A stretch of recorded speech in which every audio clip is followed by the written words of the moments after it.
ప్రధానంగా సాగర్ గారిని వారి మిత్ర బృందాన్ని అభినందించడానికి మనందరం కూడా ఇక్కడికి వచ్చాం.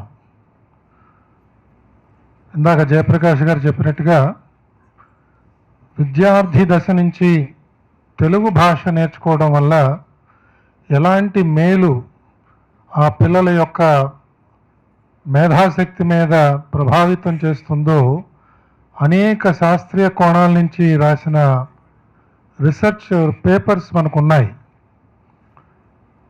అందులో ప్రత్యేకంగా 10 సంవత్సరాల లోపు ఉన్న విద్యార్థులకి మనం అందించిన విద్యనే జీవితాంతం కూడా ఉపయోగపడుతుందని అనేక పరిశోధనల ద్వారా తెలుస్తున్నది. ఆ వయస్సులో ఇవాళ మనం ఈ తెలుగు భాష, కొన్ని చోట్ల హిందీ, ఇంకొక పక్క ఇంగ్లీషు, అన్ని భాషలు ఆ వయస్సులోనే ప్రవేశపెట్టి పిల్లల్ని సతమతం చేస్తున్నాం. కొన్ని సందర్భాల్లో నేను ఈ మధ్యనే చూశాను, ఒక పాఠశాలకు వెళితే వాళ్ళందరూ రేపు మార్చి నెలలో 10వ తరగతి పరీక్షకు వెళ్తున్నారు. మీరు నమ్మరు, ఒక 25 మంది ఉన్న క్లాసులో ఒక 3 మాత్రమే ఒక పాఠ్యాంశంలో హిందీ వాళ్ళకున్న వాచకంలో మొదటి 4 పదాలు చదవగలిగారు. కేవలం 3 మాత్రమే చదవగలిగారు ఆ క్లాసులో. ఎందుకు వాళ్ళకి ఆ భాష తీసుకురావడం? ఇక్కడ పుట్టిన వాళ్ళందరూ ఉత్తర భారతానికి వెళ్ళే అవకాశం లేదు. ఎందుకు వాళ్ళకి హిందీ ఈ వయసులో తీసుకురావడం? మనం ఏమిటంటే ముందు నుంచి మనం చూస్తున్నది, మన ప్రత్యేకంగా తెలుగు వాళ్ళలో మనకి అత్యాశ, అన్నీ మన పిల్లలకు వచ్చేయాలి అని వాళ్ళ నెత్తి మీద కుమ్మరిస్తూ ఉంటాం ఈ సబ్జెక్ట్స్ అన్నీ. తెలుగు భాష మాత్రం మర్చిపోతున్నారు. అలాంటి పరిస్థితుల్లో సాగర్ గారు ఈ శాస్త్రీయ కోణంతో, శాస్త్రీయ ఈ ప్రమాణాలతో, ఈ పరిజ్ఞానంతో పిల్లలకి తెలుగు ఎలా నేర్పించాలి అనే ఉద్దేశంతో తయారు చేసిన ఈ కార్యక్రమంలో పాల్గొనాలి అనే ఒక ఉద్దేశంతో ఇక్కడ రావడం జరిగింది. వారిని అభినందిస్తూ, సమాజంలో ఇంకా అనేక మంది వివిధ రకాలుగా భాషకి సేవ చేస్తున్నారు. ఉదాహరణకి శ్రీ చల్లా సాంబిరెడ్డి అని ఒక ఆయన పావన సేవా సమితి అని పెట్టుకుని మన దగ్గరున్న శతక సాహిత్యం అంతా కూడా ఒక 3 వాల్యూమ్స్గా దాన్ని సంకలనం చేసి ఆయన ఉచితంగా కొన్ని వేల ప్రతులు పంపిణీ చేశారు. నాకు జ్ఞాపకం, నేను తిరుమల తిరుపతి దేవస్థానంలో పనిచేస్తున్నప్పుడు అన్ని ప్రాంతాల్లో తెలుగు అధ్యాపకులందరినీ కూడా చేర్చి వారికి ఈ గ్రంథాలన్నీ అందించి పిల్లల మధ్యన పోటీలు నిర్వహించారు. ఆ పోటీలు నిర్వహించిన తర్వాత బహుమతి ప్రదానానికి మళ్ళా నన్ను పిలిస్తే నేను వెళ్ళాను. ఆ రోజు మొట్టమొదటి బహుమతి పొందింది ఒక ముస్లిం బాలిక. వీళ్ళు అందరూ హిందువులు వస్తారనే దృష్టితో వీళ్ళు తీసుకొచ్చిన బహుమతులన్నీ రాముల వారి ఫోటో, వెంకటేశ్వర స్వామి వారి ఫోటో, ఇలాంటి ఫోటోలన్నీ తీసుకుపెట్టుకున్నారు. ఫస్ట్ ప్రైజ్ వచ్చిందేమో ముస్లిం అమ్మాయి.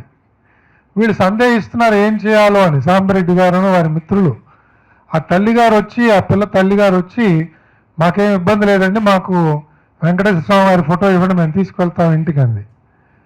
తెలుగు భాష అంత చక్కగా ఎవరైనా నేర్చుకోగలుగుతున్నారు, అంత చక్కగా ఉచ్చరించగలుగుతున్నారు. సాంబిరెడ్డి గారు లాంటి వాళ్ళు అనేక మంది సమాజంలో ఉన్నారు.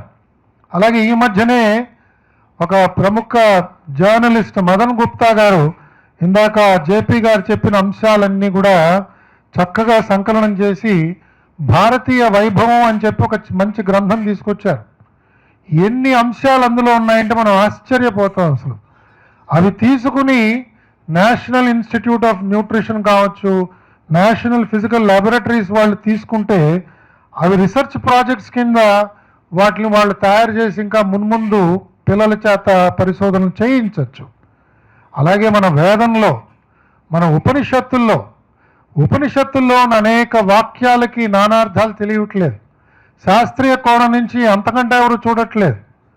ఒకానొక పెద్ద మనిషి ఆ ఉపనిషత్తులో ఉన్న వాక్యాలు కొన్ని తీసి జాగ్రత్తగా పరిశీలన చేసి తయారు చేసిన ఒక పదార్థం డిఆర్డిఓ వాళ్ళకి అందించగా ఆ పదార్థాన్ని భారతీయ విమానాల మీద జల్లితే అది విదేశీయుల రాడార్లో విమానం కనిపించట్లేదు. అంత అద్భుత శక్తి ఆయన ఆవిష్కరించగలిగారు. కాబట్టి మన సంస్కృతి, మన వాంగ్మయంలో ఎలాంటి విషయాలు ఉన్నాయో మనకి ఎవరికీ తెలియటం లేదు. మనందరం కూడా ఏదో చదివేశాం, Jack and Jill went up the hill చదువుకుంటూ పెరిగిపోయాం. ఇవాళ మనం ఎవరినైనా మనని కనబడి ఏమయ్యా నీకు భాష రాదు కదా, ఇది లేదు అది తెలియదు అంటే చిన్నపోతాం అని చెప్పి కొన్నిసార్లు ఇలాంటి సభలకు కూడా కొంతమంది దూరం అవుతున్నారు. ఎందుకంటే ఈ విషయాలు ఏవి చదవట్లేదు. కనీసం రిటైర్మెంట్ తర్వాత నాలాగైనా చదివితే బాగుంటుంది. మనం తప్పకుండా ఇలాంటి సాగర్ గారు లాంటి వారి యొక్క ప్రయత్నాల్ని మనందరం కూడా సమర్థిద్దాం, అందరికీ చేరవేద్దాం. ఇందాక జేపీ గారు చెప్పినట్టుగా కనీసమైన ఆర్థిక వెసులుబాటు ఇలాంటి వాటికి కలగడానికి మనందరం కూడా దోహదపడదాం.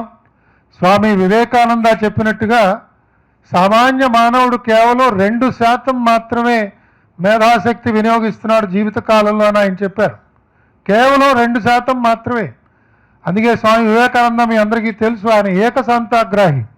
ఆయన గ్రంథాలయంలో పుస్తకం తీసుకుని ఒకసారి తిరగేసి గ్రంథాలయంలో మళ్ళా వెనక్కి ఇచ్చారట. ఇచ్చిన ఆయన లైబ్రరీని అడిగాడు, ఏమో చదివేశావా అన్నాడు. చదివేశానన్నాడు.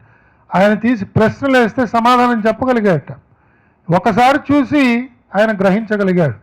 అంత అద్భుతమైన మేధాశక్తి మనందరికీ ఉండి దాన్ని వినియోగించుకోలేకపోతున్నందుకు మనందరం దుఃఖిస్తూ కాలయాపన చేయకుండా ఇలాంటి వాటిల్లోకి మన పిల్లల్ని ప్రవేశపెట్టగలిగితే తప్పకుండా ప్రయోజకులవుతారు. భవిష్యత్ తరాలందరికీ కూడా ఒక జీవితంలో ఎలా ఉపశమనం పొందాలి, ఒక చక్కని సంగీతం వినటానికి, చక్కని సాహిత్య విషయాల్ని తెలుసుకుంటూ జీవితంలో ఎదురవుతున్న ఇబ్బందులకి కష్టాలకి ఎదురవ్వడానికి కనీసంగా ధైర్యం ఏర్పాటు చేసుకోవడానికి, స్వయం ప్రతిపత్తి కలగడానికి మన మాతృభాష ఎంతగానైనా దోహదపడుతుంది. కాబట్టి మనందరం కూడా సాగర్ గారు లాంటి వారి యొక్క ఈ అద్భుతమైన సృష్టిని మనందరం కూడా ఆమోదిస్తూ వారిని వెన్నంటి సహాయపడదామని అందరికీ పిలిపిస్తూ నాకు ఈ అవకాశం ఇచ్చినందుకు వారికి, వేదిక మీద ఉన్న పెద్దలందరికీ నా కృతజ్ఞతలు తెలుపుతూ సెలవు తీసుకుంటున్నాను. స్వస్తి.